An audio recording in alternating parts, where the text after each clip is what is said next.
ये खबर SGT university द्वारा प्रस्तुत की गई है। दिल्ली पर स्वाइन फ्लू का अटैक, अस्पतालों में अलर्ट।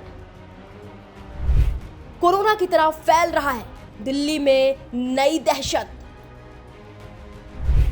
1777 केस और मचा हड़कंप। क्या फिर लौटेगा 2009 वाला दौर? घर में एक को हुआ तो पूरा परिवार चपेट में, सौरभ भारद्वाज की चेतावनी। मास्क निकालो और सावधान हो जाओ, स्वाइन फ्लू की वापसी। कोरोना से कितना अलग है H1N1, समझिए पूरा सच। छींक और खांसी से खतरा, दिल्ली पर मंडराया स्वाइन फ्लू। डरे नहीं, सतर्क रहें, जानिए H1N1 का पूरा गणित। इन दिनों दिल्ली की हवा में एक पुरानी बीमारी का नाम फिर से गूंज रहा है, स्वाइन फ्लू यानी H1N1। खबर यह है कि दिल्ली में इसके मामले तेजी से बढ़े हैं। कुल 1777 कंफर्म केस सामने आ चुके हैं। स्थिति को देखते हुए केंद्रीय स्वास्थ्य मंत्री जेपी नड्डा ने अधिकारियों के साथ बैठक की, तो वहीं दिल्ली के स्वास्थ्य मंत्री पंकज कुमार सिंह ने बताया कि सभी सरकारी अस्पतालों को अलर्ट पर रखा गया है। दूसरी तरफ आम आदमी पार्टी के नेता सौरभ भारद्वाज का कहना है कि ये बीमारी बहुत चिंताजनक रफ्तार से फैल रही है और कोरोना की तरह एक इंसान से पूरे परिवार तक पहुंच रही है। अब ऐसे में सवाल उठता है, क्या वाकई डरने की बात है? क्या ये कोरोना जितना ही खतरनाक और तेज है? चलिए इसे समझते हैं। सबसे पहले समझते हैं आखिर ये H1N1 आया कहां से। बात शुरू होती है साल 2009 से। मेक्सिको में अचानक एक नया वायरस देखा गया। वैज्ञानिकों ने जब इसकी जांच की तो पता चला कि ये कोई नया वायरस नहीं, बल्कि इंसानों, पक्षियों और सूअरों में सालों से घूम रहे अलग अलग इन्फ्लुएंजा वायरसों का एक मिला जुला रूप यानी मिक्सचर था। इसके 8 मुख्य हिस्सों में से ज्यादातर हिस्से सूअरों में पाए जाने वाले वायरस से मिलते जुलते थे। बस इसलिए शुरुआती दिनों में लोगों ने इसे नाम दे दिया स्वाइन फ्लू। लेकिन फिर वर्ल्ड हेल्थ ऑर्गेनाइजेशन यानी कि WHO ने स्थिति साफ कर दी। उन्होंने कहा, इस बीमारी का सूअर का मांस खाने या सूअरों के आसपास रहने से कोई लेना देना नहीं है, इसलिए इसका आधिकारिक नाम रखा गया इन्फ्लुएंजा ए H1N1 2009। 11 जून 2009 को WHO ने इसे महामारी घोषित कर दिया। हालांकि अगस्त 2010 तक आते आते ये महामारी खत्म हो गई। उसके बाद H1N1 हमारी जिंदगी का हिस्सा बन गया। अब ये हर साल आम मौसमी फ्लू जैसे H3N2 और इन्फ्लुएंजा B के साथ आता जाता रहता है। हाँ, 2012 की एक रिपोर्ट के मुताबिक महामारी के पहले साल में दुनिया भर में लगभग 2.84 लाख लोगों की मौत इससे जुड़ी सांस और दिल की दिक्कतों की वजह से हुई थी। अब आते दूसरे सवाल पे, तो क्या ये कोरोना जितना तेजी से फैलता है? इसे समझने के लिए वैज्ञानिक एक टर्म इस्तेमाल करते हैं, R0।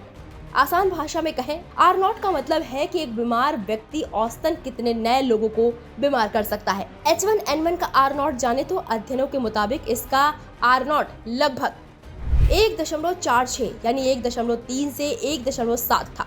आम मौसमी फ्लू का R0 1.28 के आसपास होता है। कोरोना का R0 के बारे में जाने तो शुरुआती कोविड-19 का R0 करीब 2.5 था और ओमिक्रॉन के समय तो कई गुना ज्यादा हो गया था। यानी विज्ञान साफ कहता है कि कोरोना के मुकाबले H1N1 बहुत धीमी रफ्तार से फैलता है। तो फिर लोगों को ऐसा क्यों लग रहा है कि ये बहुत तेजी से फैल रहा है? ये भी बड़ा सवाल है। इसकी 2 मुख्य वजहें हैं। पहला, सीरियल इंटरवल, यानी एक इंसान में लक्षण आने और उससे संक्रमित दूसरे इंसान में लक्षण दिखने के बीच का समय। H1N1 में ये सिर्फ 3 दिन का होता है, जबकि शुरुआती कोरोना में ये 5.5 दिन के लगभग होता है। कम समय होने की वजह से किसी एक इलाके में अचानक केस बढ़ते हुए दिखाई देते हैं। घरेलू संक्रमण, H1N1 घरों के अंदर, स्कूलों में और बंद कमरों में बहुत तेजी से फैलता है, खासकर छोटे बच्चे के बीच। अगर घर में एक को हुआ तो बाकी सदस्यों को पकड़ने का चांस काफी बढ़ जाता है। अब आते हैं तीसरे सवाल पर, ये फैलता कैसे है और किसे सबसे ज्यादा खतरा है? WHO और CDC के मुताबिक ये वायरस हवा के जरिए फैलता है। जब कोई संक्रमित व्यक्ति खांसता है, छींकता है या बातें करता है, उसके मुंह और नाक से निकलने वाली बूंदें लगभग 1 से 2 मीटर तक जा सकती हैं। इसके अलावा किसी संक्रमित सतह को छूकर आंख, नाक या मुंह पर हाथ लगाने से भी ये फैल सकता है। अब सवाल उठता है कि किसे ज्यादा संभल कर रहने की जरूरत है। ज्यादातर लोगों में इसके लक्षण हल्के होते हैं और वो कुछ ही दिनों में अपने आप ठीक हो जाते हैं, लेकिन कुछ लोगों के लिए ये गंभीर हो सकता है। 65 साल से ज्यादा उम्र के बुजुर्ग, गर्भवती महिलाएं, 5 साल से छोटे बच्चे, दिल, फेफड़े, किडनी, लीवर या शुगर यानी डायबिटीज के मरीज, कमजोर इम्यूनिटी वाले लोग। डॉक्टरों के पास कब जाएं? अगर किसी को सांस लेने में तकलीफ हो, सीने में दर्द रहे, लगातार तेज बुखार आए, भ्रम महसूस हो, होंठ नीले पड़ने लगे, ठीक होने के बाद दोबारा तेज बुखार आए, तो बिना देरी किए तुरंत डॉक्टर से संपर्क करना चाहिए। इसके इलाज, बचाव और राहत की बात करें, H1N1 के इलाज के लिए ओसेल्टामिविर नाम की एंटीवायरल दवा सबसे असरदार मानी जाती है। लक्षण शुरू होने के 48 घंटे के भीतर अगर ये दवा ले ली जाए तो सबसे ज्यादा फायदा होता है। अच्छी बात यह है कि ये दवा भारत की जरूरी दवाओं की सूची में है और सरकारी और बड़े अस्पतालों में आसानी से मिल जाती है। बचाव के आसान तरीके के बारे में बात करें, बीमार व्यक्ति से थोड़ी दूरी बनाकर रखें, खांसते या छींकते वक्त मुंह ढके, हाथ बार बार धोएं, भीड़ भाड़ में मास्क पहने और जरूरत होने पर हर साल फ्लू की वैक्सीन लगवाएं।